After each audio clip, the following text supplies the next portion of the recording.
Good evening, sports fans, on this late Wednesday night, November 9th, 2016. I am Peter Wiggins, and it is time now for Sports Roundup here.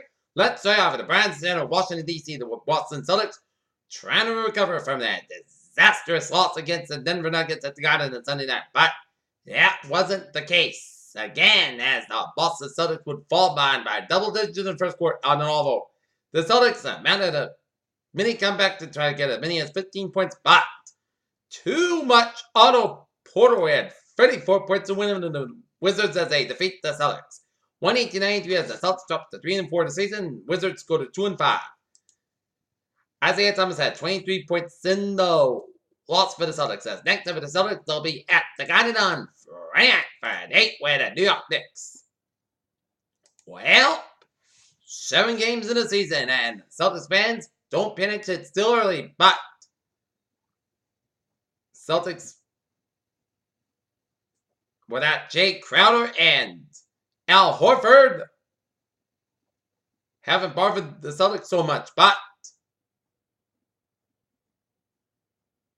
the Celtics and Brad Stevens need to put the 2 losses aside and focus on New York and Friday night.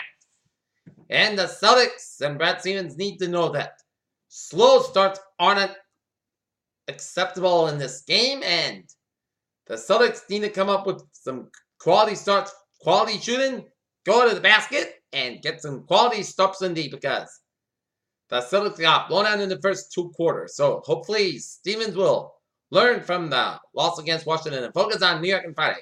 Speaking of the Knicks, they defeat the Brooklyn Nets 110-96 Madison Square Garden. Gordon Hayward scored 29 points, but that wasn't enough as the Hornets defeat the Utah Jazz 104-98. Wolves Zach Levine 37 points in a 123-107. Timberwolves win over the Orlando Magic.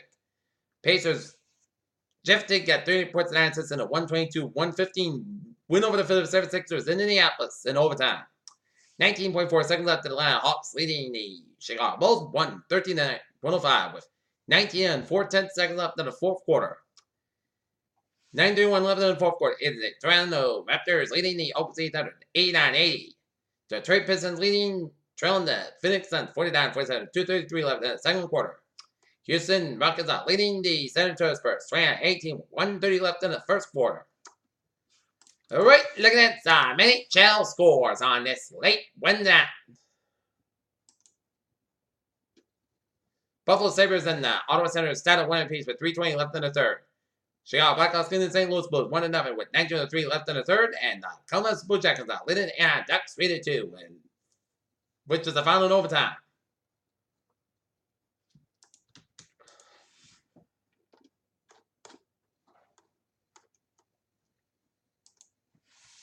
All right, take a look at some sports news in New York, where Eddie Alvarez stood across from Conor McGregor for the first time after the fight was announced by the UFC 205 in New York.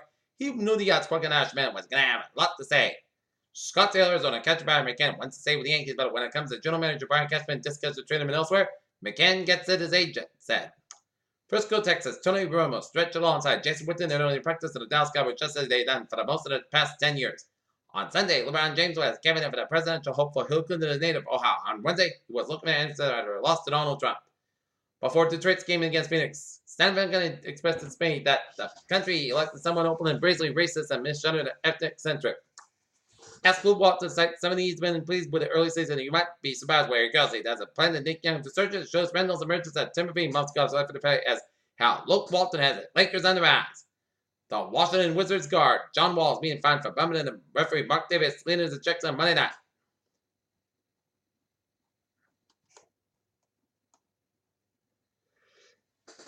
The 2016-2017 NBA season is just 2 weeks old. It's a usual discussion concerning the best of the league. The biggest story of the sport is Josh Hammond of the Philadelphia 76ers. Sean Clary, California. The 49ers are going tired of answering questions about the lowest ranked one defense that allowed 100-yard rushers in 7 straight games to the number one done before. Jamie S. Winston says the Buccaneers are right back as ready to go do whatever it takes to get Tampa Bay over the hump. The Chargers trying to have a valuable state via Montreal in San Diego. Reality and scored in the middle of the ballot measure to get at least 50% of the vote. Obets or how? Reportedly, athletes say that the most aspects of rivalry is psychological games that have narratives surrounding important concepts that are manufactured by fans and media. Seattle Seahawks struggling to get any rest of the defense. As just Seattle Seahawks are evolving offensively and appearing to find success, they have never problem mirroring the defense as the Seahawks will be taking on the New England Patriots on a Sunday night showdown in Foxborough on Sunday night. Miami done with Wayne Wade's former locker room Miami Heat dressing room is empty as dozens of photos of him still adorn the walls. Only really included in the gel when every Heat player passes on their way to the court.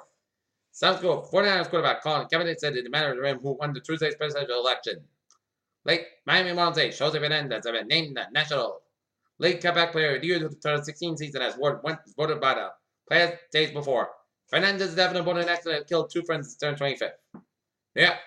Isaiah Whitehead was placed in concussion protocol. Yogi Ferrell was signed by Griffiths Vasquez waived by the Brooklyn Nets to drill with an injury-riddled point guard corpse.